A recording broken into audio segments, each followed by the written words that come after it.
یہ بات ذہن میں رکھیے، اس وقت جو امت مسلمہ ہے وہ ایک طرف ہے اور جو حکمران طبقہ ہے وہ دوسری طرف ہے۔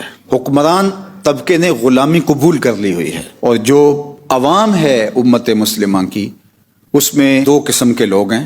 آدھے لوگ ان کو غرض ہی نہیں ہے، غزہ لٹ رہا ہے، ہم میچ دیکھ رہے تھے۔ تو آج مجھے اور آپ کو سوچنا ہوگا کہ ہم کس جگہ پہ کھڑے ہیں۔ تو ہمارے ذمہ تو اس وقت جہاد تھا، ہمیں تو کہا گیا ہے وَمَا لَكُمْ لَا تُقَاتِلُونَ فِي سَبِيلِ اللَّهِ، تمہیں کیا ہو گیا اللہ کی راہ میں تم جہاد کیوں نہیں کرتے ہو؟ آج تو ہمیں یہ سبق دیا جا رہا تھا اور یہ ہمارے مضامین ہونے چاہیے تھے۔ آج ہمارے خطبوں کے مضامین کیا ہیں یہ ہمیں سوچنا پڑے گا کہ ہم کہاں کھڑے ہیں، امت کہاں ہے، امت کا کہیں وجود بھی ہے؟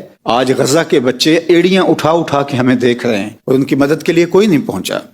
یہ جو چند لوگ انسانیت کے نام پہ گئے، اس میں چند مسلم ممالک کے کچھ لوگ بھی شامل ہو گئے، لیکن یہ سارا قافلہ جو گلوبل فلوٹیلا تھا، یہ تو کافروں نے جو ہے وہ انسانیت کے نام پہ اس کو مرتب کیا تھا۔ وہاں جب وہ پہنچے تو یہ بیچارے روز بچے آ کے ساحل پہ ان کا انتظار کرتے تھے، یہ بلکتے ہوئے دوائیوں کے لیے ترس رہے ہیں۔ یہ بچے یہ ملبے کے نیچے دبتے ہیں تو ان کے بازو ہاتھ پاؤں ٹوٹ جاتے ہیں۔ تو آپ کو پتا ہے کہ جب شدید زخم ہو تو بعض کا مجبوراً بازو اور ہاتھ کاٹنے پڑتے ہیں۔ غزہ کے اندر کوئی ایسی دوائی نہیں ہے جس سے جسم کے اعضاء کو سن کر کے بازو کاٹے جائیں، ان کے بازو اور ہاتھ کاٹے جاتے ہیں، ان بچوں کے، بوڑھوں کے، جوانوں کے، عورتوں کے، بغیر سن کیے ہوئے۔ اب ذرا تصور کیجئے کہاں ہے انسانیت کا نام لینے والے؟ دنیا کے اوپر جو آج کتوں اور بلیوں کے حقوق پر تنظیمیں بناتے ہیں، ان کا مکروہ اور ان کا مکارانہ چہرہ جو ہے وہ بھی بے نقاب ہو گیا کہ وہ ایک طرف تو کتوں کے حقوق پر بات کر رہے ہوتے ہیں اور آج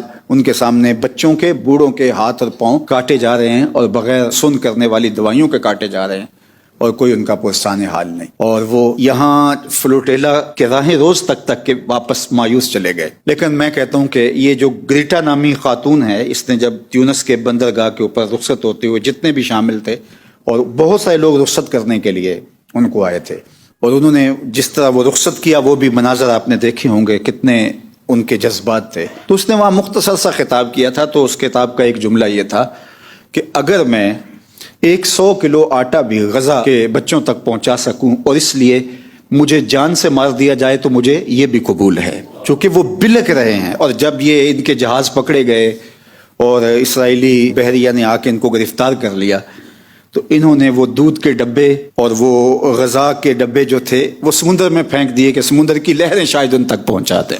تو ایک طرف یہ چند نفوس ہیں، 500-400 لوگ تھے، اور دوسری طرف دنیا کی بے حسی دیکھیے اور حکمرانوں کی بے حسی دیکھیے۔ کسی کی بات کیا کریں، ہمیں تو رونا اپنے حکمرانوں پہ آتا ہے۔ من از بیگان گاں ہرگز نہ نالم کہ بامن ہر چکر داں آشنا کرت۔ ہمیں تو دکھ اپنوں پہ ہے کہ 56-57 اسلامی ملک قیامت کے دن رسول اللہ کا کیسے سامنا کریں گے، وہ کس طرح حکمران اللہ کے رسول صلی اللہ علیہ وآلہ وسلم کے سامنے جواب دہ ہوں گے، کس منہ سے وہ پیش ہوں گے جناب رحمت عالم صلی اللہ علیہ وآلہ وسلم کے سامنے۔